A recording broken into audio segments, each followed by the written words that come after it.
Abra sua Bíblia, por favor. Nós estamos trazendo a exposição do livro de Esté.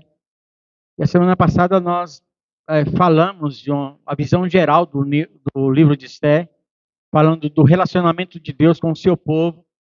E falamos especificamente, o que vai dizer o livro de Esté, sobre a nossa condição no mundo. Nós estamos aqui, mas não somos aqui. Nós estamos indo para a nossa Jerusalém celeste e não pertencemos a este mundo, mas aqui mesmo Deus nos faz mais do que vencedores. O nosso reino não é aqui, amém? Nós somos o céu. Foi essencialmente a mensagem da semana passada. Hoje nós queremos começar a expor o livro propriamente dito, não apenas dando uma visão panorâmica, mas falando então, iremos ver a mensagem do capítulo 1, né? Portanto, abra no livro de Esté, no capítulo de número 1. De novo, aqueles que têm dificuldade de abrir, se você abrir no meio da Bíblia, vai encontrar Salmos, volta um pouquinho. O livro antes de Salmos está Jó, e logo antes de Jó está o livro de Esté, né? Capítulo de número 1, que está logo após o livro de Neemias. A essa altura, eu estou dando tempo para você encontrar. Os que acharam, digam amém. Os que não acharam, diga eu. Todos encontraram. Nós iremos ler, nós iremos pensar em todo o capítulo, mas nós iremos ler, para não precisar ler todo o capítulo, nós leremos ao longo da mensagem, mas nós iremos ler do versículo 1 ao versículo 9, Esté 1, do 1 ao 9. Nos dias de Assuero, o Assuero que reinou desde a Índia até a Etiópia, sobre 127 províncias, naqueles dias. Assentando-se o rei Assuero no trono do seu reino, que está na cidadela de Susã. No terceiro ano do seu reinado, deu um banquete a todos os seus príncipes e aos seus servos, no qual se representou o escol da Pérsia e Média, e os nobres e os príncipes das províncias estavam perante ele.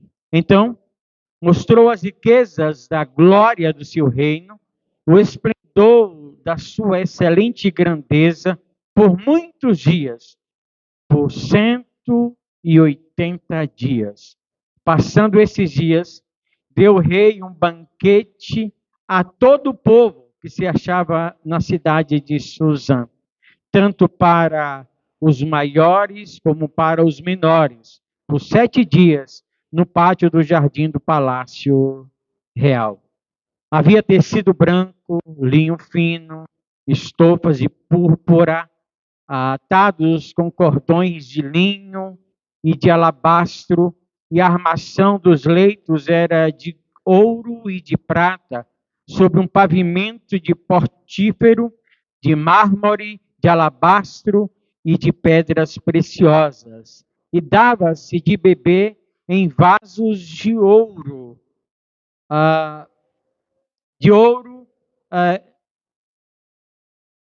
vasos de muitas espécies, e havia muito vinho real, graças à generosidade do rei. Guarde essa palavra. Graças à generosidade do rei. Bebia sem constrangimento, conforme estava escrito, pois o rei havia ordenado a todos os oficiais de sua casa que fizesse segundo a vontade de cada um. E também a rainha Vasti deu um banquete às mulheres na casa real do rei Assuero. Poderoso Deus, o teu servo acabou de orar, e nós, de fato, dependemos de ti. Pai amado, nós nos submetemos a ti, e a essa oração só acrescentamos te pedir que nos confronte com a tua palavra.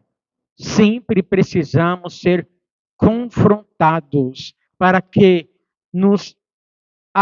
Pai, nos adequemos à tua vontade, ao teu querer. Aplica a tua palavra aos nossos corações, para que o teu nome seja, por meio de nós e em nós mesmos, glorificados. Nós te pedimos assim, meu Deus, agradecidos, no nome santo de Jesus Cristo. Amém. Glória a Deus.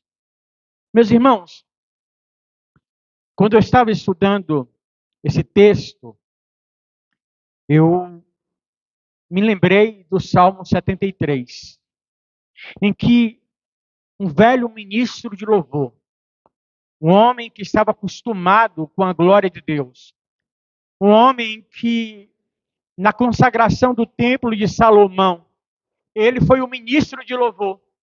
E quando o ambiente de glória era tão profundo, e eu estou falando de Asaf, a adoração naquele ambiente de consagração do templo foi tão grande, a glória veio, a ministração daquele homem foi tão forte, que a glória de Deus veio naquela casa que ninguém conseguiu ficar de pé.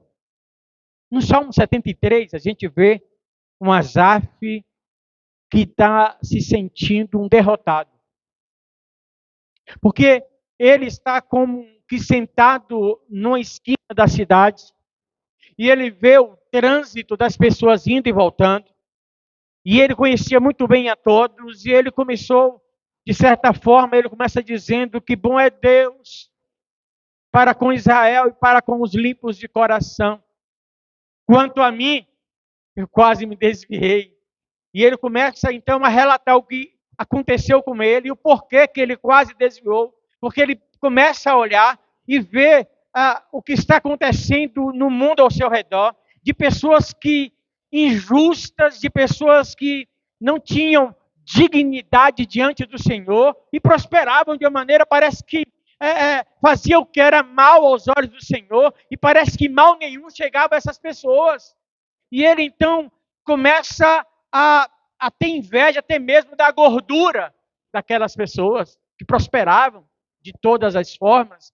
E ele diz, enquanto ele está olhando para isto e para o que vai acontecendo no mundo ao seu redor, ele vai entrando vai ficando deprimido, ele vai ficando triste, a inveja vai tomando, a insatisfação, a indignação com aquilo tudo, como que dizendo, eu que sirvo ao Senhor, eu que ministro na casa do Senhor, estou aqui, a pele apegando aos ossos, e eles têm prosperidade, eles fazem o que é mal diante do Senhor, e nada lhes acontece de ruim. E ele diz assim, até que eu entrei no templo do Senhor e vi a sua glória. E Deus revelou que o final dessas pessoas que não temem e não servem ao Senhor, esta aparência, o que eles vivem é apenas aparência, porque eles não têm a glória de Deus. E Asaf entende que a sua glória, que aquilo que ele estava desejando não era para ele, porque ele já tinha uma glória maior, o seu reino não era dali, embora estivesse vivendo as expressões daquele reino, embora estivesse vivendo as expressões daquele sistema maligno, ele não pertencia, ele era de um reino sobreexcelente, maior, infinitamente maior. Quando nós olhamos para este mundo, se torna cada vez mais difícil viver neste mundo e o seu sistema, onde nós somos seduzidos por tantas coisas, onde nós olhamos e somos pressionados, os nossos olhos começam a ver e a deparar com pessoas que não têm nada de Deus, que não temem a Deus, que não servem a Deus, e parece que mal nenhum chega na tenda dessa pessoa, parece que tudo vai bem com elas. As grandes badalações, as grandes festas, os melhores carros, essas pessoas. E eu não sei se os irmãos já viveram, por exemplo, precisar de um empréstimo no banco e você precisar comprovar uma renda que você jamais vai ter. E aí os ricos que não precisam entram lá e levam quase o banco inteiro. E você recebe negação. Não dá uma indignação, não dá uma raiva, não dá uma inveja daquilo? Pois bem, às vezes desejamos até mesmo o sucesso dessas pessoas. Às vezes olhamos para certas pessoas que têm incalculável a sua fortuna e a gente até fala, se eu tivesse pelo menos 1% do que ele tem. Deixa eu falar uma coisa para você. Se você, como eu, sofre esses questionamentos, se você, como eu, lida com isso neste mundo, deixa eu falar uma coisa para você. O livro de Esther foi escrito para mim e para você.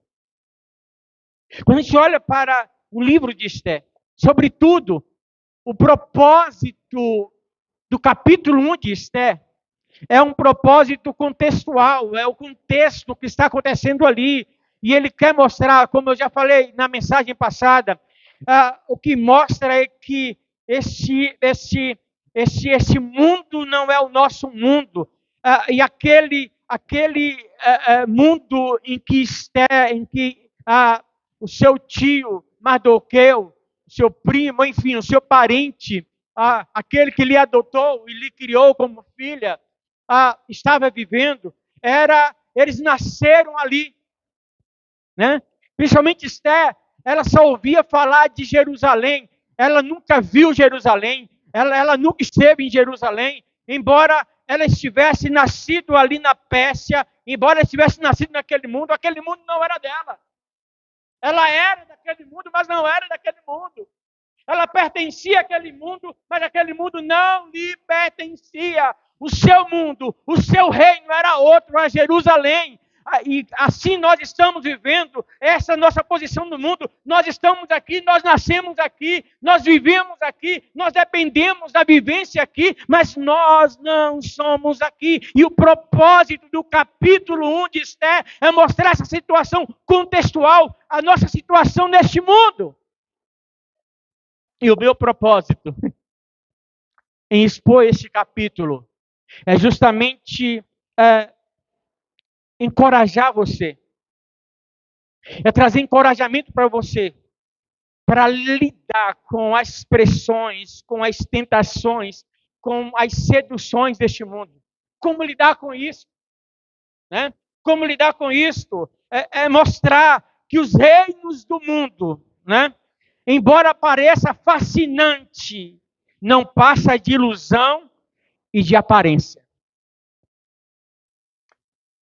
Repito, o propósito deste capítulo e o propósito de expor esse capítulo é encorajar vocês a lidar com essas pressões, com essas seduções, né? com essas investidas de Satanás, com aquilo que parece fascinante, com aquilo que nos fascina. E nós estamos falando de seres humanos que têm ambições, que têm desejos, que deseja coisas como qualquer outro ser humano.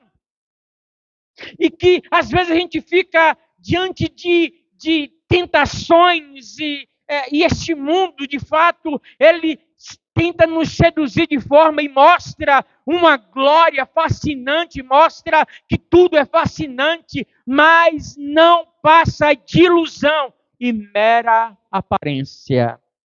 E eu queria falar justamente nesse tema, de que reino você é, ou qual é o teu reino.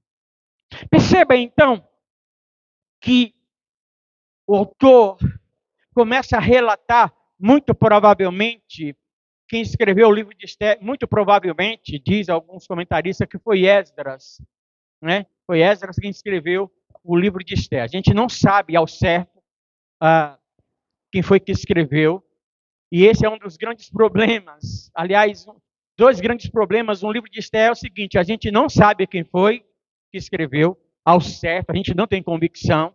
E outra é, você lê o livro de Esther e você vê ações, mas aí você tem uma ausência do que é certo e o que é errado. Então a gente não tem no livro de Esther e fez fulano que era mal aos olhos de Deus, ou fez o que era agradável aos olhos do Senhor. A gente não sabe se a atitude de Esther em participar daquele concurso é certo ou errado. A gente não tem isso. Aqui pelo livro a gente não tem. Né? Se casar com o rei Assuero, a gente não tem uma proibição. Aqui no livro de Esther, não. A gente não tem. Então, essa é uma dificuldade do livro de Esther. Mas a gente então, quer pensar, por isso que o contexto o propósito é contextual, para a gente analisar, então, se o tema é de que reino você é, a gente precisa saber que reinos são esses. Quais esses dois reinos? A gente já tem falado aqui, né? Mas, enfim, o reino deste mundo, irmãos, embora nós tenhamos nascido daqui, ele tem uma falsa generosidade. Olha só, o relato do livro de Esther aqui. Nos dias de Assuero, ou Xerxes I, ele deu uma grande festa no seu palácio. E a primeira festa durou 180 dias. E ali estavam os príncipes e os seus servos mais diretos ali. E o propósito disso era mostrar toda a glória e toda a pompa do reino. Depois ele dá uma festa, agora para os ricos e para os pobres, para os grandes e para os pequenos. Ele dá uma festa não apenas agora dentro do palácio, voltado somente para essas pessoas de posição e de status. Ele dá uma festa no pátio, no jardim, né? E se os irmãos forem estudar história, a gente tem aí os jardins suspensos, que é herdado aí da Pérsia. A beleza é como uma das 7 maravilhas do mundo, né? De fato, como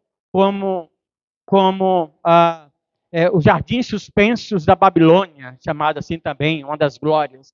Então ele dá uma festa agora para toda a cidade, para os grandes, os pequenos, os pobres, os ricos, e ele então, o propósito de fato, e aí ele vai falar que para mostrar a generosidade do rei. Ao ponto de escrever um documento que era proibido não beber. Podia beber até aguentar. O quanto aguentasse beber, podia. Então era uma festa regalada a muito álcool, a muito vinho, pelo menos, o vinho real, o melhor possível. Então, ele é, a gente olha assim, uma generosidade, ele compartilha, mostrando, sobretudo, a grandeza do seu reino. Só que essa generosidade da Pérsia, e, obviamente, do mundo em que nós temos, ela é enganosa. Uma festa de 180 dias, né? No palácio, uma festa de 7 dias antes de todo o povo. E mais uma festa ali na casa do rei, dada por Vasti, agora com ambiente só de mulheres. E qual era o objetivo dessa festa? Mostrar a glória, todo o poder, toda a autoridade, toda a suntuosidade do reino da Pérsia e do rei Assuero. Chega um momento em que ele manda buscar a sua esposa, a rainha Vasti. E ele manda então 7 dos seus eunucos que devem seus eunucos devem trazer aquela mulher, e diz que ela deveria vir usando a coroa real, porque ele queria mostrar a beleza, só que o propósito dele é mostrar aquela mulher um objeto, como propriedade dele. E alguns estudiosos vão dizer que ele manda vir com a coroa real, só com a coroa, espida. E quando ele é contrariado, a coisa muda de figura. A gente não vê generosidade nenhuma. Quando aquela mulher recusa-se a atender o pedido dele, quando alguém recusa a fazer o que ele quer, a mostrar a sua glória e mostrar aquela mulher como como sua propriedade, como uma das coisas que ele conquistou na vida e que ele fazia, que ele queria expor como ele quisesse. Quando aquela mulher disse não, a coisa mudou de figura, acabou a generosidade. Então este mundo parece nos dar muito, né? Já diz a palavra do Senhor que o mundo nos traz bandejas maravilhosas e nenhuma bandeja que o mundo e que o diabo nos oferece, nenhuma coisa ele usa como coisa pequena para nos seduzir. Ele seduz os nossos olhos, com as grandezas, com as suntuosidades, e ele tenta nos seduzir de todas as formas, mas essa generosidade é para a morte, é para a destruição. Há caminhos que ao homem parece direito, mas o fim dele é caminho de morte. Sabe quando nós vemos isso novamente? Com Jesus. Quando ele vai para o deserto, jejuando, para iniciar o seu ministério, orando, sendo essa dependência total de Deus, o diabo vai ali e começa a seduzi-lo. Se tu fores filho de Deus, faz com que essa pedra se torne em pão.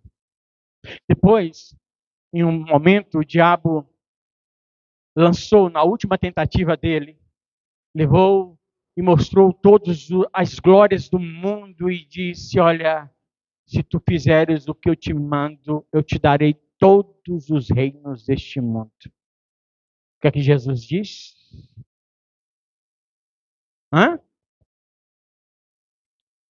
Jesus não se seduz, né? Jesus não se seduz com isso, ele repreende a Satanás com a palavra. Ele diz que toda a glória pertence a Deus, né? Somente ao seu Deus adorarás e somente a Ele servirá, diz o Senhor. Se tu me adorares, se prostrar me adorares, eu te darei toda a glória deste mundo. E essa é a sedução que Satanás traz. E muitos têm enveredado por isso. E muitas vezes nós somos seduzidos por isso e nós desejamos essas coisas. Mas essa generosidade é falsa, é passageira, é efêmera. Nós já temos a maior riqueza, o reino eterno de Deus.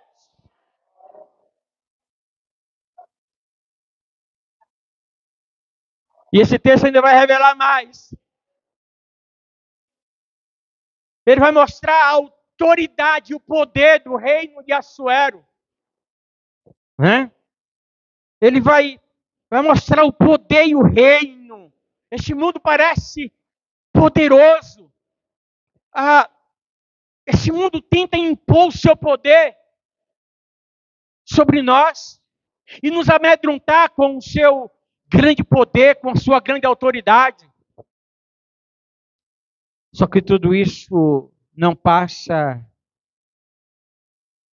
simplesmente não passa de tolos e fracos. Porque poderoso é aquele a quem nós servimos. Ainda no Velho Testamento, nós temos um grande momento em que o profeta, na sexta-feira, até a Vitória lembrou desse episódio, de que o profeta está cercado, um grande, incontável exército, e o moço está trêmulo, com medo, como que dizendo, vamos nos entregar logo. E de repente o profeta ora, e o moço então tem os seus olhos abertos. E o profeta diz, maior é o que está conosco do que o que está com eles, ou do que o que está comigo. Esse rei mostra um poder, a sua glória. E ele vai mostrar, na verdade, nós iríamos perceber, na verdade, que esse homem que reinava em 2 continentes, da Índia à África, 2 continentes, 127 províncias, batia continência para esse homem. E do seu reino, da fortaleza em Suzã, a capital da Pérsia, Ele reinava com poder e glória, ele traz todos os seus súditos e todos os príncipes dessas 127 províncias que vão observar o seu poder, a sua suntuosidade, o seu poder, a sua autoridade. E ele mostrando este poder, ele começa a mostrar, a gente vê isto na grandeza desse reino. As taças que eles bebiam era de ouro, o chão era coberto de joias preciosas. Tudo ali era de muita glória. Sentaram em sofás de ouro. Eles estavam em uma glória tremenda, mostrando a sua glória, o seu poder. Mas, na verdade, eles se mostram fracos, débeis, porque ele não mandava nem na casa dele. Não mandava nem na casa dele. A autoridade dele. Ele caiu em total vergonha, ao ponto de escrever depois um documento para restaurar a sua autoridade, né? Mas eles se mostraram reinos deste mundo. A sua generosidade é ilusória, é mentirosa. A sua generosidade, o seu poder e a sua autoridade são falsos, são fracos, são débeis. Eu sempre lembro do livro de Apocalipse quando eu deparo com isso.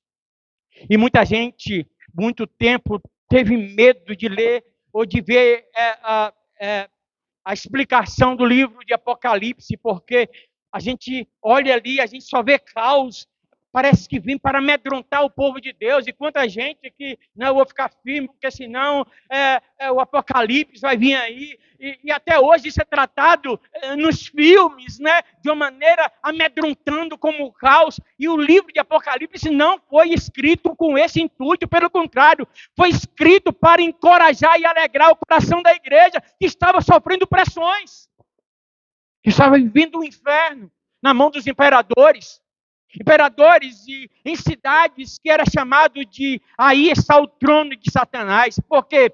Porque o trono de Satanás estava ali, porque aquele imperador ordenava e se colocava como Deus, e todos deveriam adorar, deveriam se encurvar diante do imperador, e aqueles que não faziam isso, que não prestavam cultos a ele, eram mortos, tinham os seus bens tirados, eram desapropriados dos seus bens.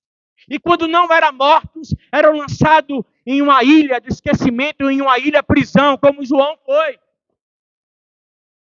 E aqueles imperadores estão mostrando o seu poder, a sua glória, a sua autoridade, mas não passavam de débeis, fracos. Porque o Senhor diz, no dia, o Senhor aparece para João, e João tem uma visão, e de repente ele vê aquele que foi morto, mas está vivo, e ele está sentado no trono, ele é chamado de Rei dos Reis, Senhor dos Senhores, ele é o verdadeiro imperador do universo, ele está acima de todos, e é ele que rege com braço forte todas as nações, e ele diz, eu sou o Senhor da igreja. E João tem a visão seguinte, de que o Senhor da glória, o Senhor que ressuscitou, o Rei do universo, o imperador dos imperadores, está passeando no meio da igreja. Então este mundo mostra o seu poder, a sua autoridade. Eu fico olhando para o Brasil, por exemplo, que está temendo as decisões que o Congresso toma. E muitos crentes estão preocupados com as decisões que o Congresso toma, que a Corte do Brasil toma. E a gente às vezes fica preocupado com medo. Senhor, não vai acontecer nada que Deus não permita. Deus é quem rege toda a terra, e Deus é quem preserva o seu povo no mundo. Quando chegar a hora que os imperadores quiserem achar que eles estão dominando, o Senhor vai vir buscar a sua igreja, e nós reinaremos com Ele. Então não tenha medo da autoridade deste mundo. Não tenha medo e não deseje a generosidade falsa deste mundo, porque este mundo, o seu sistema é totalmente débil, é totalmente fraco, não prosperará. E para resumir o livro de Apocalipse, por exemplo, você vê esses imperadores que estão massacrando. A gente canta aquela canção do Salles, né? O Coliseu, não é? Me lembra aí assim, não parou a igreja? Como é assim, né? Esse coro? Canta, canta.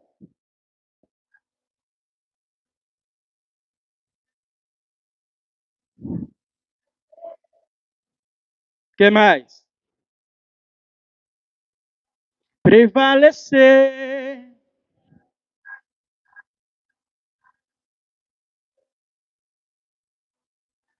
A igreja do Senhor. Traz a alusão do Coliseu e todo o império, toda a suntuosidade do império romano, que olha para a igreja pequena, ridícula, são inofensivos crentes que estão sofrendo as barbáries do poder de Roma. Olha, irmãos, e eles disseram, vamos acabar com os cristãos. Nero, por sua vez, coloca fogo em Roma, então inicia uma perseguição terrível contra os cristãos, mas nós não temos hoje nem resquício do Império Romano. O Império Romano acabou, mas a igreja está de pé, porque o Rei do Universo, o Todo-Poderoso, continua mantendo e sustentando a igreja dele na face da terra.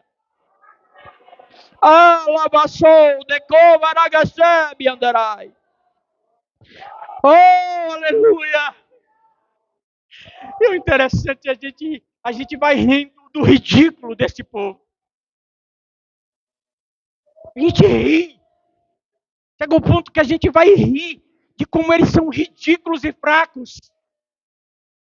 Achando que matando o crente vai acabar com a igreja do Senhor. Só está promovendo a glória.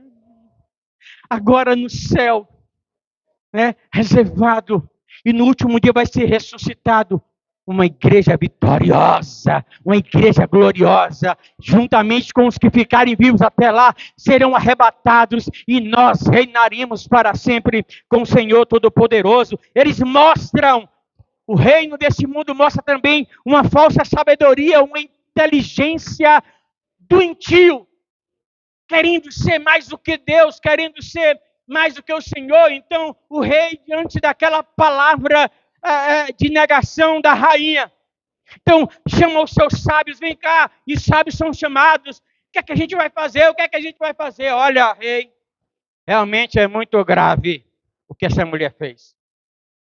Sabe o que o senhor deve fazer? O senhor deve escrever um documento, deve lançar um edito, em que isso que Vasti fez não seja mais praticada por ninguém. E ela vai ser deposta do reino. E vai ser colocado outro no lugar dela. Isso para preservar a autoridade do rei. A autoridade do reino da Pérsia. Grandioso. E eles querem dar uma de sábios, querem dar uma de entendidos. E o que está acontecendo neste mundo é isso.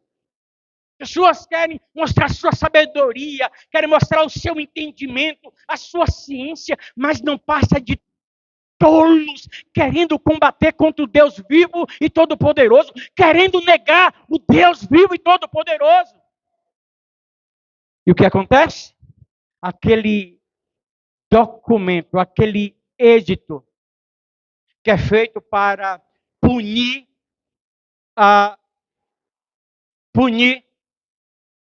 Vasti, na verdade, levou para todas as províncias do mundo daquela época, dizendo que Vasti não obedeceu, que aquele reino todo de Assuero, que ele mostrava tanta pompa, tanta glória, ele não mandava nem na casa dele.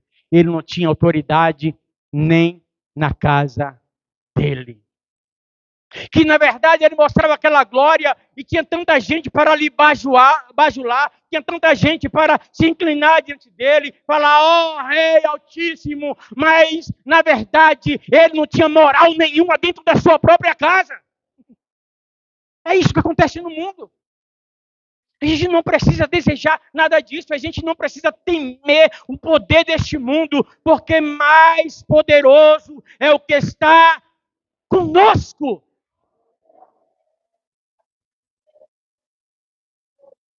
O que é que nós podemos aplicar deste capítulo 1 para a igreja? Para mim e para você. Primeiramente, não devemos levar a sério os costumes, a cultura, o poder deste mundo. Não leve a sério. Porque, comprovadamente, esses versículos que falam dessa glória, dessa suntuosidade, desse reino riquíssimo, desse reino que precisa... alguns estudiosos dizem que não foi literalmente 180 dias, né? Que esse tempo era para demonstrar que foi uma longa festa. Foi uma festa, ninguém fica 6 meses em uma festa. É isso que os autores querem dizer. Mas isso não importa, se foi de fato literalmente 180 dias, ou se foi um grande período, não importa. Mas a gente vê a grandeza, o propósito é revelar a grandeza desse reino. O poder do reino medo-persa. E com apenas uma atitude, essa autoridade cai por terra. Então a gente não deve levar muito a sério as riquezas, as generosidades, os oferecimentos que esse mundo tenta nos seduzir. Não leve muito a sério, não leve isso a sério. Por outro lado, o segundo ponto é que nós precisamos levar a sério o reino de Deus, levar muito a sério o reino de Deus sobre a nossa vida e como ele nos preserva e nos mantém de pé, mesmo neste mundo hostil. É um Deus que cuida, né? E a gente vai ver no capítulo 10, que se não me engano só tem 3 versículos. Capítulo 10 só tem 3 versículos. E essas 3 festas, né? Que é uma festa que vai mostrar que é grandiosa, em que os persas, o rei Assuero e toda a sua trupe está se alegrando, está rindo, está festejando, né? No capítulo 10 vai mostrar uma outra festa, para nos mostrar que quem ri por último, ri melhor. Nós podemos sofrer o que quer que seja neste mundo. Podem zombar de nós, podem rir da nossa cara, podem nos chamar de ridículos, porque cremos em quem cremos. Mas vai chegar o dia de uma grande festa e nós estaremos sorrindo, o último sorriso só que para toda a eternidade. Nós estaremos celebrando uma grande festa que durará não apenas 180 dias, mas para toda a eternidade. Nós nos alegraremos e diz o texto, e que dos nossos olhos será tirado toda lágrima.